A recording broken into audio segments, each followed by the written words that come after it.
Hi, everybody. Thank you so much for your interest in my talk, Buddhist Approaches to Mental and Emotional Literacy in Education. I should maybe just begin by briefly introducing myself. My name is Rory Tasker, and I am currently a second year PhD student in Curriculum and Pedagogy at OISE, the Ontario Institute for Studies in Education at the University of Toronto. Just to give a little bit of background about myself, I was born in this part of Turtle Island, now known as Canada, in 1980. And in 2003, I completed a BA also at the University of Toronto. I encountered Buddhism in my early teenage years, around the age of 13 or 14. And then when I finished my BA, I immediately went to India and ordained as a Buddhist monk. I spent time with a lot of different Buddhist communities, particularly in Asia. And then from 2008 until about 2010 or 11, I trained as a translator from Tibetan into English language at Dharamsala, India, which is where His Holiness the Dalai Lama resides. Since then, since around 2011, I have worked as the Tibetan to English interpreter for oral teachings of eminent Buddhist teachers, in particular Geshe Sonam Lungdrup, but also others. And that is a job that I continue today. I'm now in Burlington, Ontario, a small suburb outside of Toronto. In terms of my recent educational endeavors, when I returned to Canada in 2019, I completed a master's degree in Asian religions at McMaster University. And specifically, I was looking at a text on monastic discipline, which was in Tibetan, originally in Sanskrit, but now only in Tibetan, and looking at its importance for monastic law. Now, at the moment, I am in the curriculum and pedagogy program, as I mentioned. My field is related to holistic education, and I'm hoping to do a research project looking at the pedagogies of Tibetan teachers who are presenting Buddhism to diverse audiences here in North America. And so now for the topic of my talk, which is Buddhist approaches to mental and emotional literacy in education.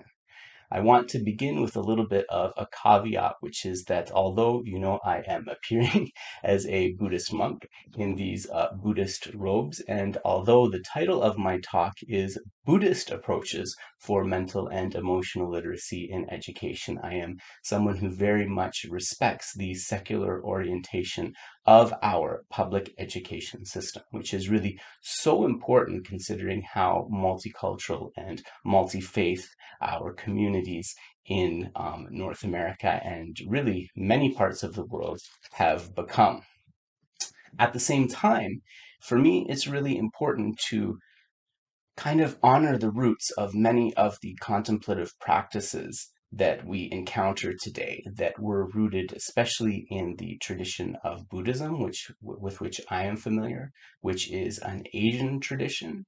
And in that vein, most of the teachings I have received have been from traditionally trained Buddhist teachers. Towards the end of my talk, I will be sharing many kind of secular initiatives and approaches to presenting these Buddhist ideas about the mind and emotions in secular contexts. But in terms of the initiatives that I've prioritized, it's initiatives that still remain connected to the root spiritual tradition of Buddhism. That means that heritage Buddhist practitioners and teachers are somehow involved, whether in an advisory capacity or even directly teaching certain topics. They are involved in those initiatives. And that is something very important to me because in a globalized world where knowledge is so precious, I think that it's very important to acknowledge and respect where that knowledge comes from. And so part of honoring and respecting that is reflected in the title of my talk, which is Buddhist Techniques for Mental and Emotional Literacy. So the title of the conference this year is Awakened School. And I'd like each of you to think about what that word awakened means. What does that word awakened mean to you? Just take a moment to think about that. To share a little bit about what it means to me, I think that awaken involves an aspect of awareness. We have to be awake to ourself. We have to be self-aware if we can ever hope to be awake to the world. And so that idea of being awake to oneself, that idea of being self-aware is very much connected to what I am calling emotional literacy. And I call it emotional literacy because I think that conveys the sense I have that to understand our emotions, we first need to be able to recognize them.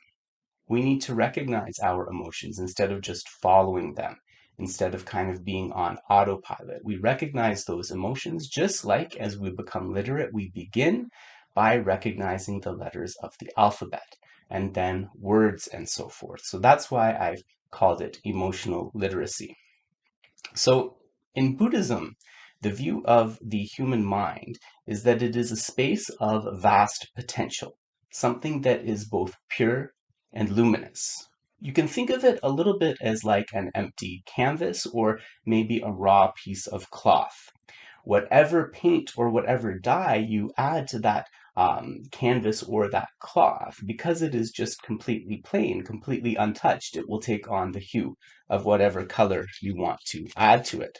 So in the Buddhist teachings, we want to make our mind a canvas that we can work with. And that begins by recognizing that any of the difficult emotions that we may experience, for example, anger, aversion, resentment, and so forth, these are temporary things that obscure the mind's nature, a little bit like dust on the mirror. And although the experience of them might be overwhelming at times, they are not the true nature of our mind.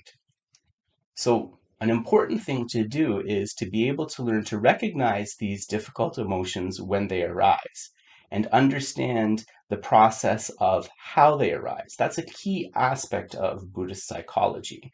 For example, we see that person that we find difficult with our I consciousness.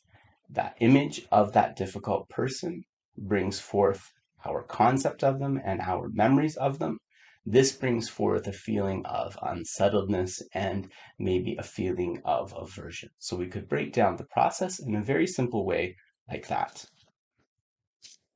Once we learn the process of emotions, how they arise, and become more aware of them, we can create a space in our mind for positive mental states such as love and compassion. Now, when I speak of compassion, I'm speaking of compassion in the sense when described by the Dalai Lama as a thought that thinks how wonderful if beings were free from suffering and the causes of suffering. May they be free from that suffering. And similarly related to that, when I speak of love, I'm speaking of love as this mind which thinks, may beings have happiness and its causes. May they be happy. So that's what I mean in this context by the terms love and compassion. So why is this important to us?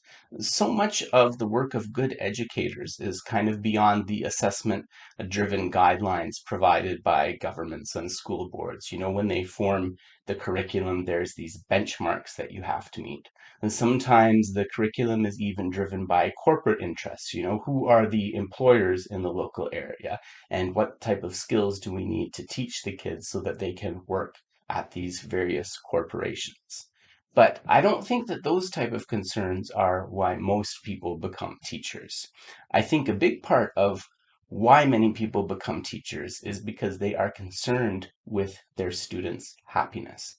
They want to make a positive contribution to their students' lives.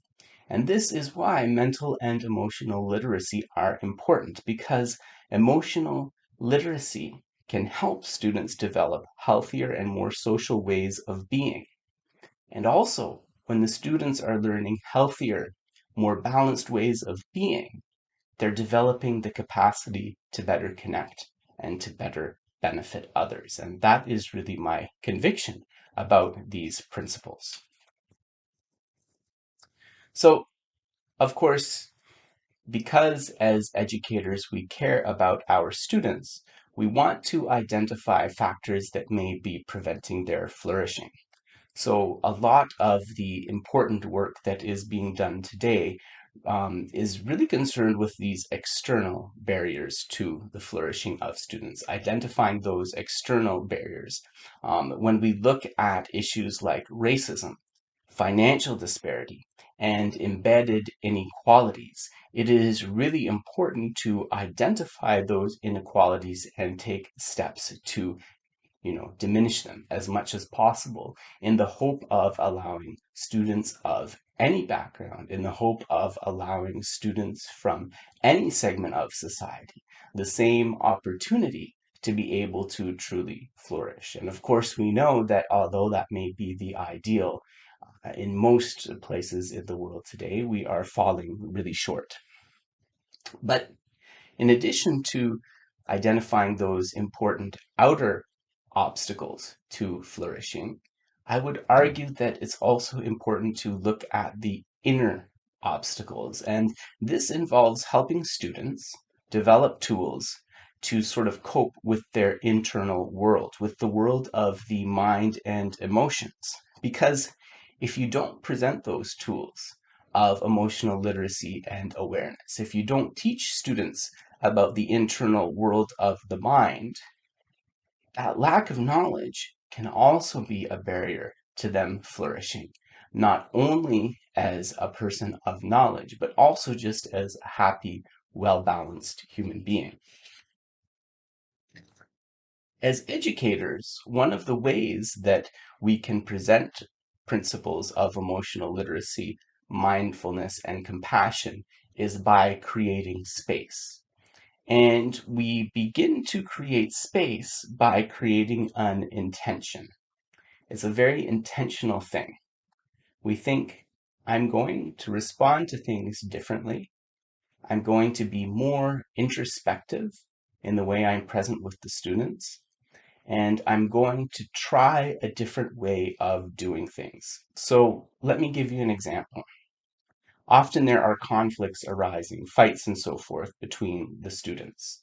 Instead of reacting to the fight on the level of the altercation, or instead of reacting to the fight as kind of like that external manifestation, if we step back, if we take a moment to be present with the students, and then take the time to investigate the feelings and emotions that were behind the argument, that can immediately create that space of awareness. Instead of us blaming one student or the other, we may be biased towards one student. Everybody has their likes and dislikes. Or instead of having the students thinking of the reasons that they dislike each other or the wrong things that we did to each other, if we get them to look at the feelings, that turns the mirror inward a little bit. It makes them a little bit contemplative to think about the source of the conflict and where it arose. So yeah, just thinking about these type of questions like how can one understand emotion differently and how can we help the student to respond in a different, more constructive way? And often creating that space that gives the students the tools, and then you'll find that the conflicts are fewer in the classroom. Another thing that is really important for educators to do is to learn to embody these principles themselves. How can we embody emotional literacy? Well, one of the important things is to become contemplative. So to me, contemplative means a person who is not only looking outward, but a person who is also looking inward. If we are self-reflective, if we are self-aware, if we try to embody groundedness and safety, that presence is something that our students will pick up. That presence is something that our students will be very, very appreciative of and sensitive to. In other words, we are teaching by example here. So if one wants to explore these principles more fully, Are there opportunities to do so? I would say that definitely there are. And I just want to be very clear that the opportunities that I'm speaking about here are in a secular context.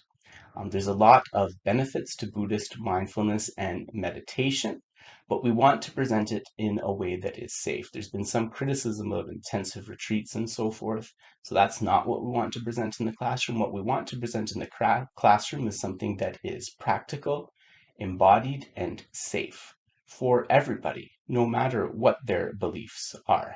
So I tried to choose some programs to discuss that I think live up to that ideal, but that are at the same time rooted and honoring those Buddhist roots and honoring those heritage practitioners who passed on those teachings. The first program that I'd like to mention is called Cultivating Emotional Balance, or CEB. This arose out of a meeting at something called the Mind and Life Institute, which takes the form of a dialogue between the Dalai Lama and various eminent scientists, philosophers, educators, and other people. In 2000, the Mind and Life Conference did a special focus on destructive emotions. And out of this conference, in conjunction between the Dalai Lama and various psychologists and various cognitive scientists, they developed this program, Cultivating Emotional Balance. It is something that helps people in a secular way, learn how to manage upsetting or destructive emotions. And its motto is awareness brings choice. In other words, the awareness of these difficult emotions brings us greater choice in how we react to them. This is a program that has been around for a long time, and there are now a core of trained facilitators or teachers of CEB. It takes a year-long course in order to train as an instructor in this program and to be able to present the 42-hour CEB experience in various institutional settings. And it is something that has definitely been presented at many different educational institutions, universities, and colleges, as well as in the field of healthcare and so forth. It's also an approach that is backed by rigorous research. So, for example, in 2011, there was a study involving a large number of people that had them participate in the CEB 8-week intensive meditation program and then studied their reactions using different techniques. And it came to the conclusion that actually this kind of awareness can alter cognitive and emotional states in a very positive direction. One of the other traditions I wanted to mention is the Plum Village tradition. The Plum Village tradition is very famous because of its main teacher, Venerable Thich Nhat Hanh, who passed away recently. One of the programs that Plum Village offers is what it calls educator retreats. And in the Plum Village tradition, mental and emotional literacy begins with the practice of mindfulness and awareness. Thich Nhat Hanh teaches that actually mindfulness is not something that is only cultivated on the cushion. It's something that can be embodied in every aspect of our lives. And that leads to his assertion that meditation is action. The Educators Retreats are one of the most popular programs at Plum Village, and they involve just very simple exercises, teaching educators breathing meditation, walking meditation, contemplative eating, and then how to bring that stillness and mindfulness into other areas of their lives. Mindfulness becomes a mirror to show us what is happening in our mind as well. We become more aware of emotions, but we also create a space of peace within our minds that we can touch during those difficult moments. With that place of mindfulness, we have a source of calm, a source of inspiration when we encounter those difficult moments in the classroom. And also by embodying that, we embody a contemplative way of being, a mindful way of being for our students, which is such a great way to kind of just give a practical example of mental and emotional literacy. The final program that I wanted to talk about is called Cognitively Based Compassion Training, CBCT. This is a kind of very rigorous science-based program that was partly innovated at Emory University, and it tries to adapt a genre of Tibetan teachings known as Lojong. So Lo means mind, Jong means to train, so the Tibetan teachings on mind training, and it tries to prevent them in a sort of secular context. And one of the main purposes of the program is to build what they call personal resiliency. And in addition to building personal resiliency, it is also hoped that participants in the program learn to foster an inclusive and more accurate understanding of others. So it seeks to better the individual, but also to better the community with whom the individual interacts. There's been a lot of study into CBCT. It's been presented at many different institutions, Atlanta Public Schools, various hospitals, and veterans associations. And because it's been presented in so many different contexts, it's also been very well studied. One of the conclusions of the studies is that informed compassion can become a spontaneous response that permeates one's life. So compassion as a positive emotion, being literate in compassion, is something which helps the person to connect with wanting to reduce the suffering of others. And so that is a wonderful thing to be able to bring forth as an educator. One of the studies about CBCT found that with very disenfranchised populations, one of the populations they looked at was African American people who had attempted suicide in a relatively recent amount of time. It found that by the CBCT practices of developing compassion for self and others, that there was a great reduction in suicidal ideation and depressive symptoms. In other words, the CBCT is a program which is able to be taught to a diverse variety of populations facing very serious issues, and to be able to produce very positive results. So thank you very much for taking the time to listen to my talk.